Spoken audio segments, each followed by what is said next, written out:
निर्वाचन आयोग, election commission. निर्वाचन आयोग एक संवैधानिक संस्था है। भारतीय संविधान के अनुच्छेद 324 के तहत निर्वाचन आयोग का गठन किया गया है। इसमें एक मुख्य निर्वाचन आयुक्त होते हैं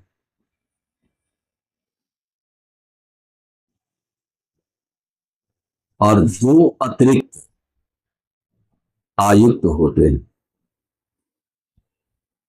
कुल आयुक्त की संख्या 3 होती है। पहले एक ही मुख्य निर्वाचन आयुक्त होता था।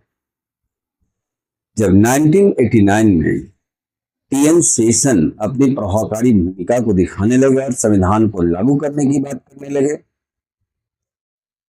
तो यहां पर उनके अधिकार को रोकने के लिए 2 अतिरिक्त आयुक्त की व्यवस्था कर दिया गया था, ताकि आप स्वतंत्र निर्णय नहीं ले सकते हैं, 2 अतिरिक्त आयुक्त के बहुमत से निर्णय लें। तो टीएन शेषन ने अपनी कार्यालय जाना छोड़ दिया और कहा कि मैं तो न तो त्याग पत्र दूंगा न कार्यालय जाऊंगा। अंत में यह व्यवस्था पीवी नरसिम्हा राव की सरकार ने किया।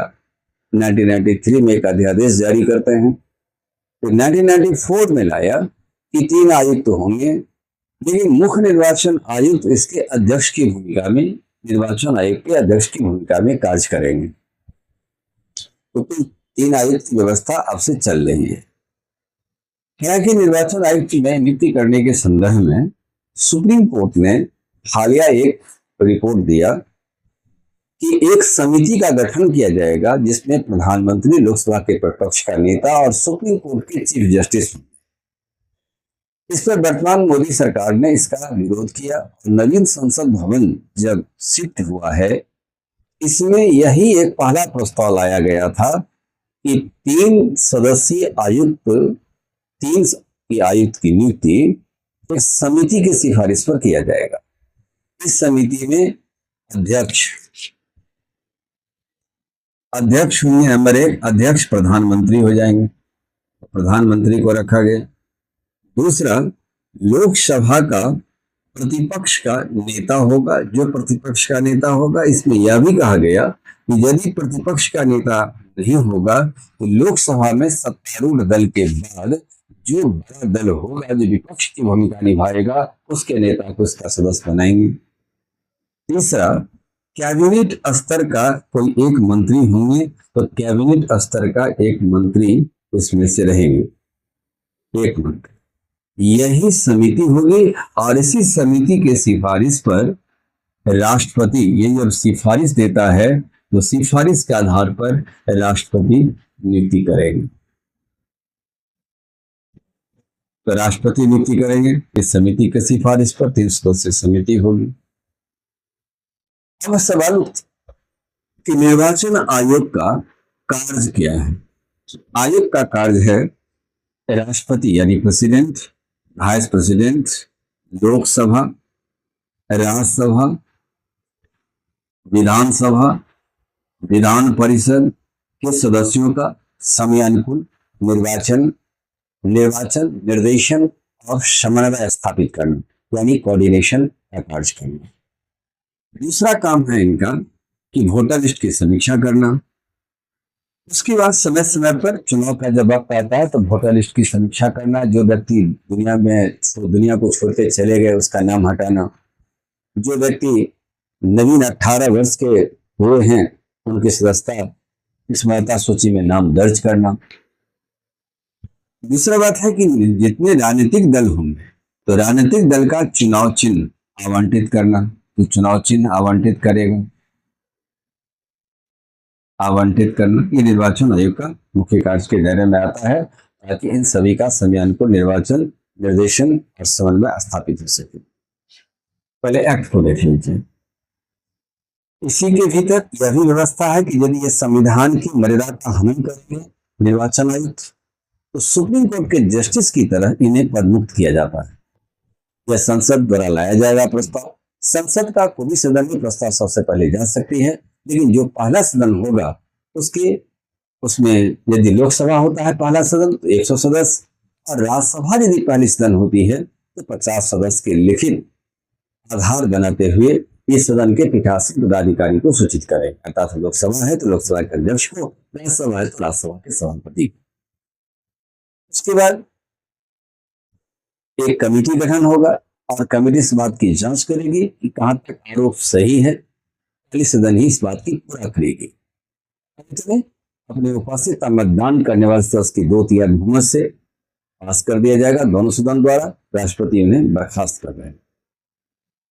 इनका कार्यकाल जो होता है निर्वाचन आयुक्त का 6 वर्ष होगा या 65 वर्ष की उम्र तक, दोनों में से जो पहले पूरा हो जाए। 6 वर्ष या 65 वर्ष की उम्र तक अपने पद पर कार्य करेंगे। यदि इस बीच में त्याग पद देना चाहेंगे तो त्याग पद राष्ट्रपति को देंगे, राष्ट्रपति को यह अपना त्याग पत्र देंगे।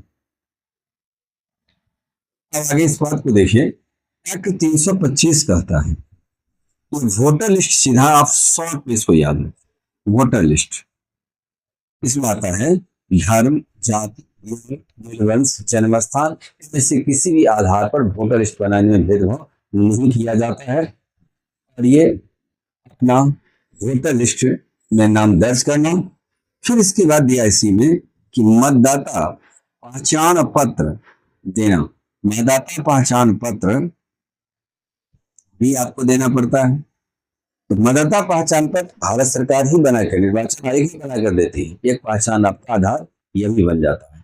ये टीएन शेषन जब मुख्य निर्वाचन आयुक्त हुए तो संविधान के इस प्रोविजन को लागू करना उचित समझा, क्योंकि ये बोकस वोटिंग होकर के प्रत्याशी काफी लाखों लाखों वोट से जीत जाते थे। यह सबसे बड़ा चर्चा का मुद्दा बना कि नेता की आखिर लोकप्रियता कितनी है, जबकि जनता के बीच में उतनी लोकप्रिय नहीं है। तो टीएन शेषन ने 1989 के निर्वाचन में महत्वपूर्ण नेताओं की यू आर इलेक्टेड इस शब्द को लिखने से इनकार कर दिए थे।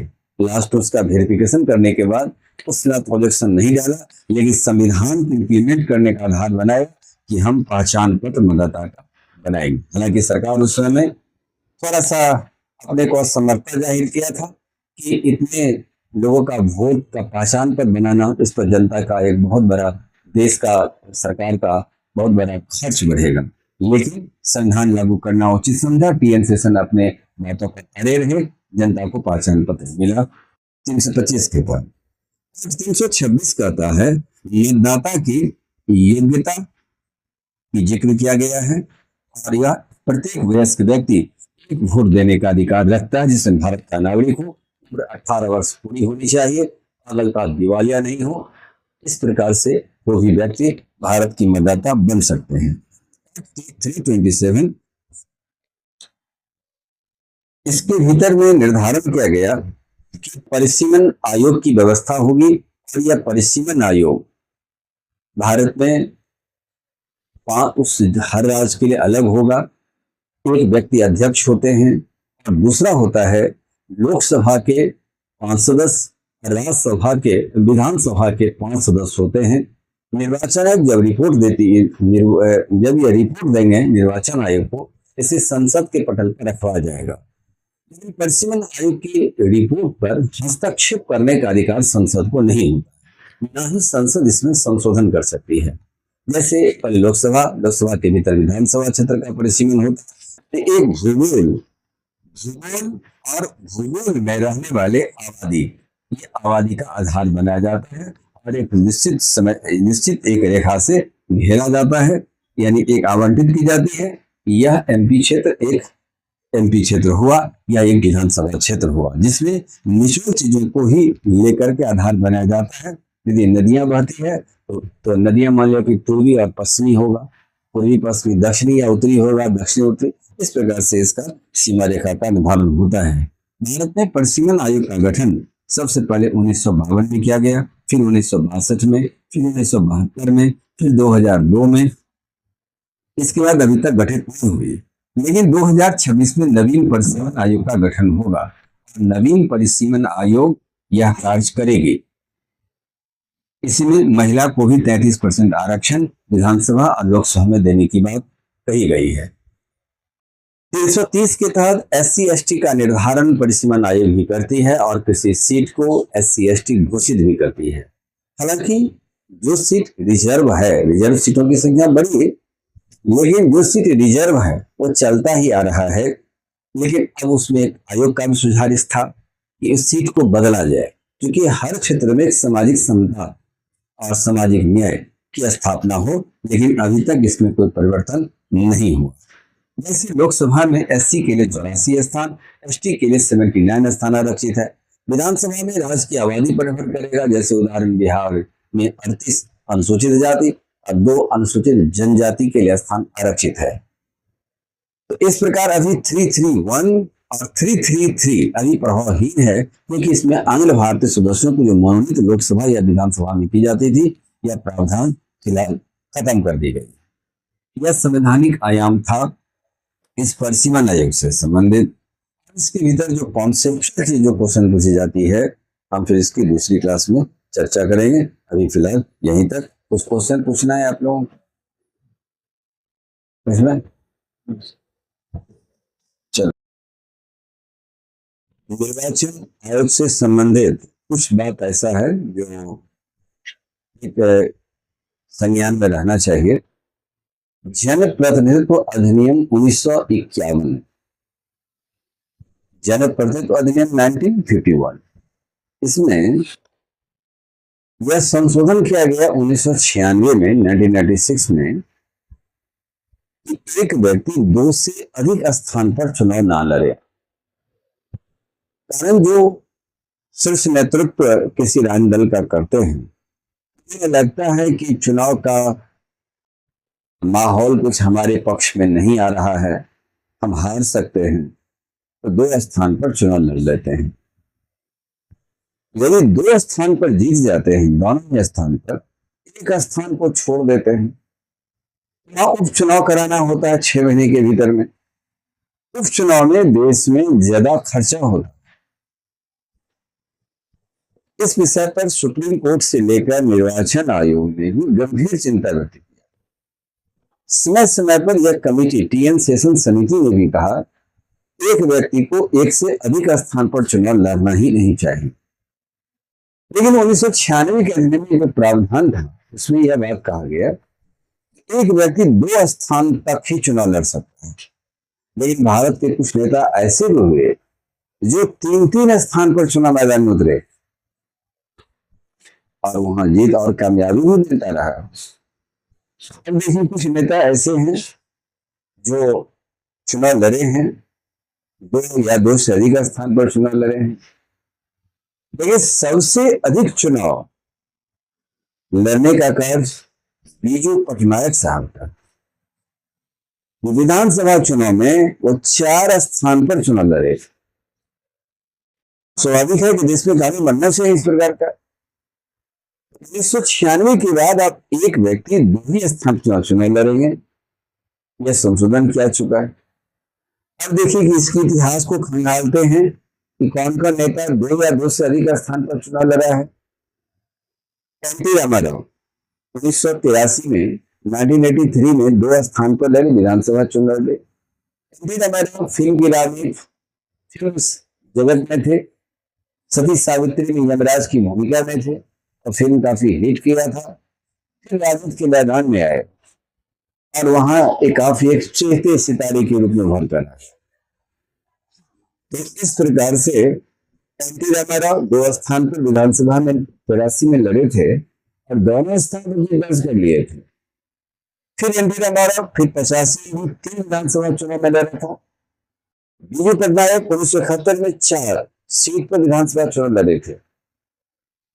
फिर वो जाकर के लोकसभा का चुनाव हुआ तो लोकसभा चुनाव फाइट कर गए। इंदिरा गांधी 1980 में 2 स्थान पर लड़े। सोनिया गांधी भी 1999 में 2 स्थान पर लड़े, जो बेलदारी से लड़े थे।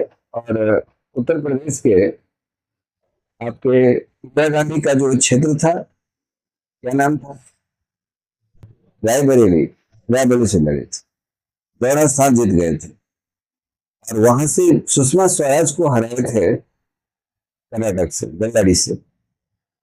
लालू प्रसाद यादव 2009 में 2 स्थान पर लड़े।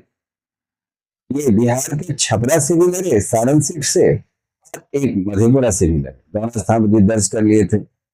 अखिलेश यादव 2004 में 2 स्थान लोकसभा से ये फाइट किया। नरेंद्र दामोदर दास मोदी 2014 में 2 स्थान से लड़े और दोनों स्थान पर जीत दर्ज किया था अपने क्षेत्र गुजरात से, और एक वाराणसी से लड़े, दोनों स्थान पर जीत की, तो वाराणसी सीट को रखा उन्होंने। अटल बिहारी वाजपेयी 1957 में 3 स्थान पर लोकसभा चुनाव से लड़े, एक स्थान पर जीत दर्ज किया, तो ठीक है, एक स्थान पर जीत दर्ज हुई। लालकृष्ण आडवाणी 1991 में 2 स्थान पर लड़े, लोकसभा के लिए लड़े। इस प्रकार से राहुल गांधी 2019 में 2 स्थान पर से सीट फिर चुनाव लड़े। राहुल गांधी 2024 में भी 2 स्थान पर चुनाव लड़े हैं।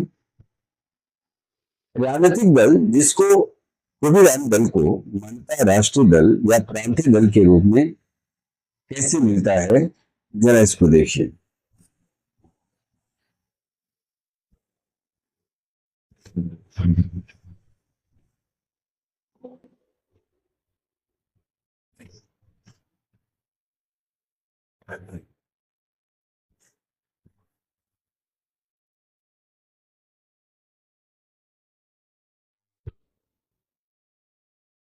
इसको थोड़ा सा याद कर लीजिएगा। हालांकि राष्ट्रीय दल में अब तक यही एक विकल्प क्वेश्चन पूछता रहा, कितने राज्य में प्रांतीय दल की मान्यता प्राप्त कर लेने पर राष्ट्रीय दल की मान्यता दी जाती है। तो 4 राज्य में आपको प्रांतीय दल की मान्यता मिलने पर यही शर्त अभी तक क्वेश्चन आया है। लेकिन इलेक्शन कमीशन कुछ और भी आधार को बनाया है, जो कि इस प्रकार है। कोई दल, राजनीतिक दल चुनाव मैदान में चुनाव लड़ता है तो सत्ता के गलियारे में हर दल सत्ता प्राप्त करने की प्रयास करता है, जनता को रिझाने और समझाने का कार्य करता है। राजनीति की अपनी वोट बैंक होती है, जहां वोट बैंक से सत्ता की ओर जाते हैं, या विपक्ष में बैठते हैं, या चुनाव हार जाते हैं। जो दल जनता के बीच में सही ढंग से उपस्थित नहीं दर्ज करा पाई, ऐसे दल को प्रांतीय दल और राष्ट्रीय दल से मान्यता भी निर्वाचन आयोग समाप्त कर देता है। ये पता है कि राज्य दल का पंजीकरण करना, चुनाव चिन्ह आवंटित करना, यह सब काम निर्वाचन आयोग का काम होता है। किसी दल को प्रांतीय दल, किसी दल को राष्ट्रीय दल की मान्यता भी निर्वाचन आयोग करती है। पहला बात है कि यदि कोई राजनीतिक दल विधानसभा में कुल वैध मतों का जितना वोट पड़ा, वैध वोट हुआ, वैध मत आया, वैध मत का यदि 6% वोट प्राप्त कर लिया, ये वोट प्राप्त कर लिया, तथा 2 स्थान को यदि दर्ज कर लिया, तो वह दल प्रांतीय दल के रूप में मान्यता आ जाएगी। अभी एक प्रांतीय दल के रूप में मान्यता का ये पहला शब्द। फिर एक बार, विधानसभा के चुनाव में वैध मत का जितना वोट डाला गया, उसका 6% वोट यदि कोई दल प्राप्त कर लेता है या 2 स्थान प्राप्त कर लेता है, उस दल को प्रांतीय दल के रूप में स्थान दे दिया जाता है। दूसरा है, यदि कोई दल लोकसभा का चुनाव लड़ता है और लोकसभा में उस राज्य में जितना लोकसभा सीट है, उसमें कुल वैध मत का 6% वह लोग प्राप्त कर लेता है, एक स्थान जीत दर्ज कर ले, एक स्थान और कुल वैध वोट का 6% वोट प्राप्त कर ले। यह क्या था, विधानसभा चुनाव वैध मत का 6% और 2 स्थान, वैध मत साम में है, जबकि यहाँ पर 2 स्थान, यहाँ 1 स्थान प्राप्त कर लिया, उसे मान्यता प्राप्त दल की मिल जाती है। तीसरा शर्त यह होता है कि यदि विधानसभा के चुनाव में वह दल 3% वोट, 3% वह स्थान दर्ज प्राप्त कर ले, स्थान यानी सीट प्राप्त कर ले, सीट प्राप्त कर ले, या 3% वोट प्राप्त, 3% वोट प्राप्त, या 3 स्थान जीत दर्ज किया। यह भी एक शर्त है जो आप प्रांतीय दल में आ जाइए विधानसभा चुनाव।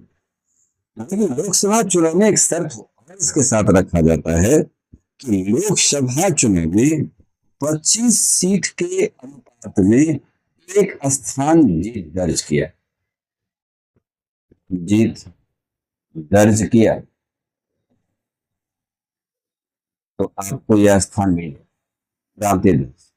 प्रांतीय दल में से उससे कोई एक शर्त आपके साथ लागू होता है तो वह दल प्रांतीय दल के रूप में माना जाएगा। फिर से एक बार विधानसभा में कुल 6% या 2 स्थान, लोकसभा के चुनाव में इस राज्य में जितना लोकसभा का सीट हो कुल वैध मत का 6% प्राप्त किया हो और 1 वोट प्राप्त किया हो। विधानसभा में 3% वोट प्राप्त किया हो या 3 सीट की प्राप्ति हो गई है। लोकसभा में 25 सीट के अनुपात में 1 सीट यदि दल को मिलता है, ऐसे सूरत में प्रांतीय, इसमें से कोई भी एक शर्त पालन करता है तो उसे प्रांतीय दल के रूप में मान्यता दे दिया जाता है। क्या ये बात क्लियर है?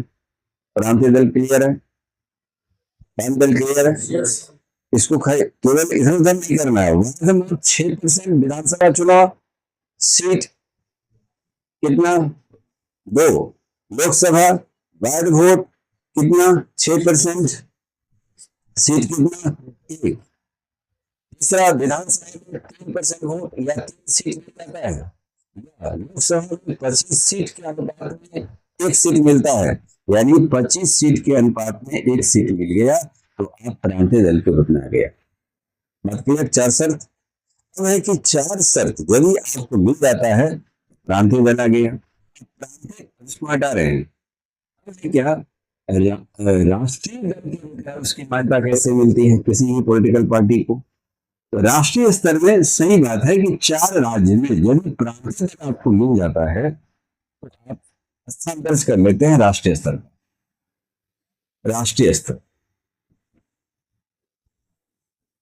राष्ट्रीय स्तर के लिए थोड़ी शर्त बड़ी हो जाता है क्योंकि नेशनल लेवल की पार्टी बन जाते हैं। तो पहला शर्त आता है कि लोकसभा या विधानसभा में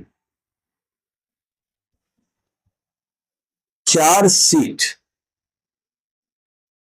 प्राप्त कर लेते हैं और 4 राज्य में कुल वैध मत का 4 राज्य में वैध मत का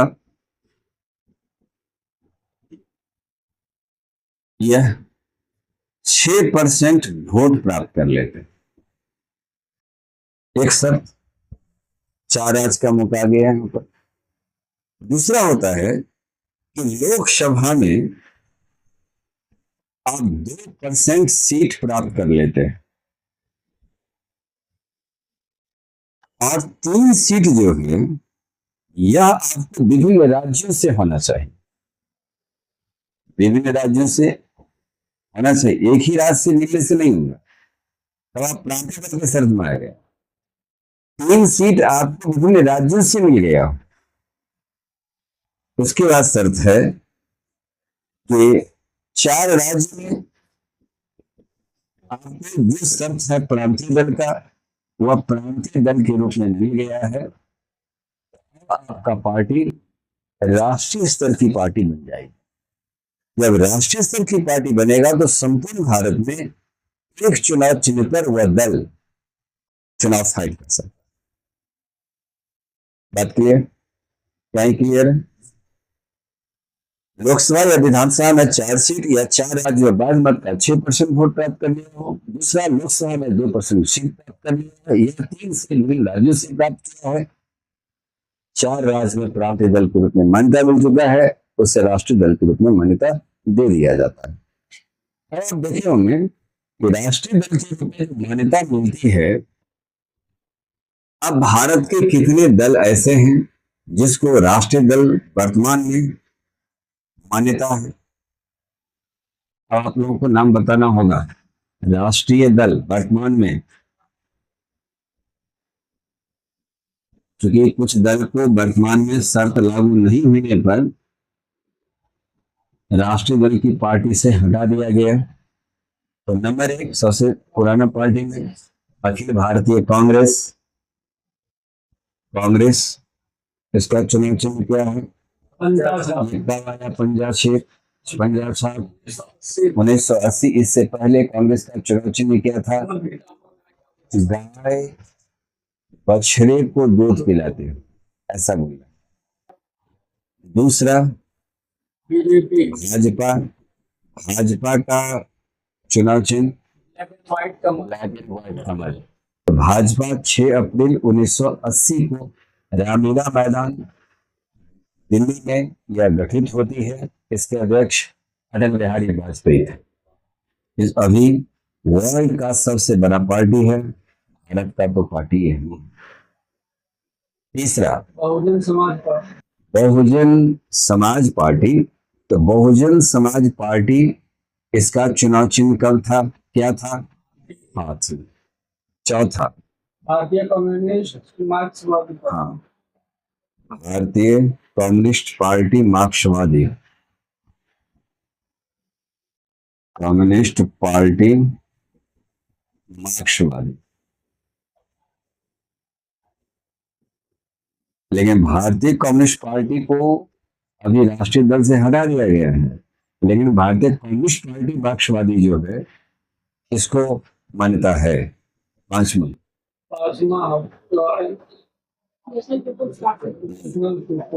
national people's party, P S Sangma की पार्टी है। इसका चुनाव चिन्ह किताब छाप। छठा आम आदमी पार्टी अपनी जगह बना ली। झाड़ू छाप, यही पार्टी है जिसको राष्ट्रीय स्तर की पार्टी के रूप में फिलहाल मानता है। कांग्रेस राष्ट्रीय स्तर पार्टी की शर्त पार नहीं करने से बाहर कर दिया गया, अब ये प्रांतीय दल के रूप में होंगे।